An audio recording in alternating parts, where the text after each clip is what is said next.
अस्सलाम वालेकुम। उम्मीद है आप सबके रोजे बहुत अच्छे से गुजरे होंगे, फैमिली के साथ सुकून से गुजरे होंगे। अब वक्त आया है ईद का, जो रब की तरफ से गिफ्ट रहती है। लॉकडाउन का ज़माना है, कोरोना वायरस का ज़माना है, भीड़ इकट्ठा करने को मना किया गया है, तो आप ईद की नमाज घर में पढ़ सकते हैं। ये बहुत ही एक्स्ट्रा ऑर्डिनरी सर्कमस्टांसिस है इस वजह से, लेकिन आप ईद की नमाज ना छोड़ें और घर में पढ़ें।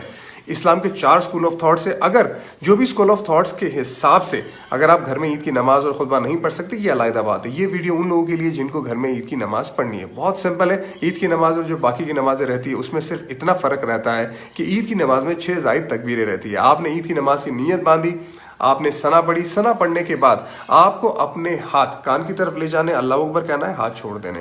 कान की तरफ ले जाना है, अल्लाह अकबर कहना है, हाथ छोड़ देने। कान की तरफ ले जाना है, अल्लाह अकबर कहना है, और फिर आप अपने हाथ बांध दीजिए। और उसके बाद अलहम्दुलिल्लाह की सूरत पढ़े, एक और सूरह पढ़ के रुकू में जाए। रुकू में जाने के बाद जिस तरह से आप सजदे में जाते हैं, जिस तरह से पहली रकात खत्म करते हैं, बिल्कुल उसी तरह से खत्म करें। उसके बाद जब आप दूसरी रकात में खड़े हो जाते तो पहले से ही आप अपने हाथ बांध देंगे। अलहम्दुलिल्लाह की सूरह पढ़ेंगे, उसके बाद दूसरी सूरह पढ़ेंगे, चाहे वो कुल की सूरह क्यों ना आती हो। उसके बाद आप अपने हाथ कान की तरफ ले जाके अल्लाह अकबर कहेंगे, हाथ छोड़ देंगे। अल्लाह अकबर कहेंगे, हाथ छोड़ देंगे। अल्लाह अकबर कहेंगे, हाथ छोड़ देंगे।